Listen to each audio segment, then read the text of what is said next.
Senior Superintendent Divina, good morning po. Good morning po, madam. Magandang umaga po sa inyo.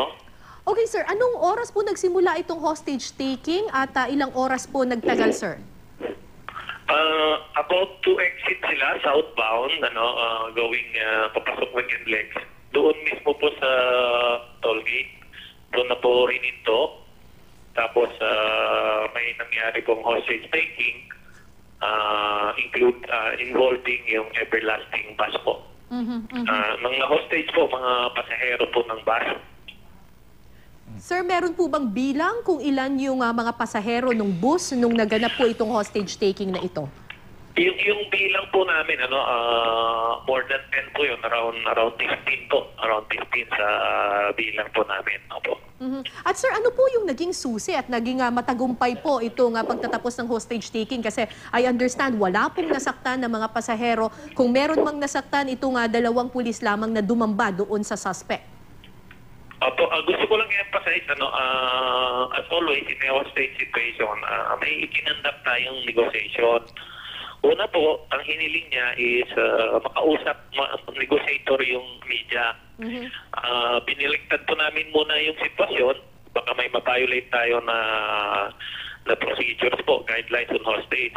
Nag-choose po namin yung media on the condition na doon siya magsusurrender kasi ayaw niya makipag-usap sa mga polis. So, ang offer man namin, counter offer, nandyan yung media, susurrender siya din, saka mag-uusap. Hindi po siya bunigay doon. Ang second po, humingi siya ng private vehicle. Ang presumption natin doon, gagamitin niya yung private vehicle, tapos bibiyahe siya ng NLEX. Binigay din namin yung private vehicle para mabawasan lang yung hostage, yung around 15 na hostage, para isa na lang yung dinidil natin.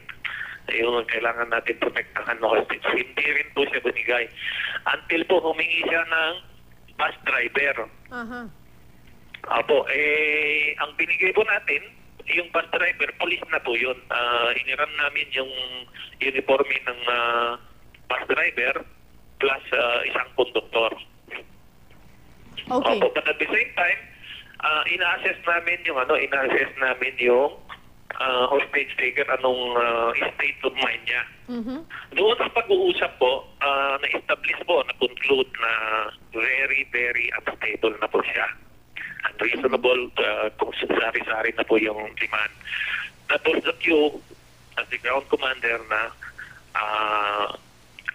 isipin namin or exercise namin yung assault. Opo.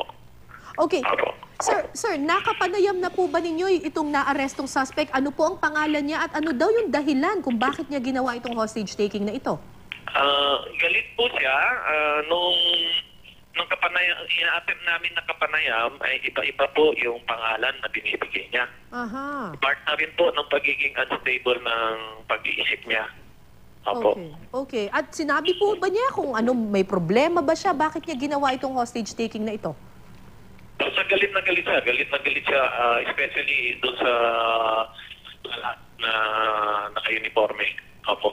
So mapapansin nyo, yung nag-subdue sa kanya, police yun, pero naka-civilian. Ang instruction po, of course, is the safety of the hostages is the paramount concern. Opo. So, yun po yung guide namin. Ang second is the use of reasonable force lang. Ang third is yung decisiveness. Kung kaya naman po isubdue without firing yung firearm, firing a gun, edi susubdue nyo. Yun yung instruction ko dun sa pumasok sa bus. At naging successful naman po tayo doon sa sitwasyon na yun. Magkaroon nga lang ng sulat kasi nagkagawan na doon sa rampo type 9.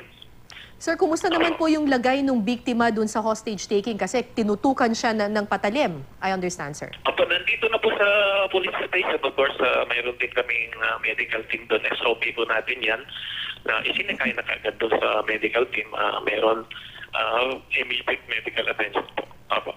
Maraming salamat po sa inyo. Nandito na po ako sa police station at tuloy lang po namin yung Sige po, sir. ng situation, yung follow-up investigation po. Maraming salamat po at congratulations po para sa magandang trabaho ninyo dito sa hostage taking. Senior Superintendent Ferdinand Divina, Police Director ng Bulacan. Salamat, sir.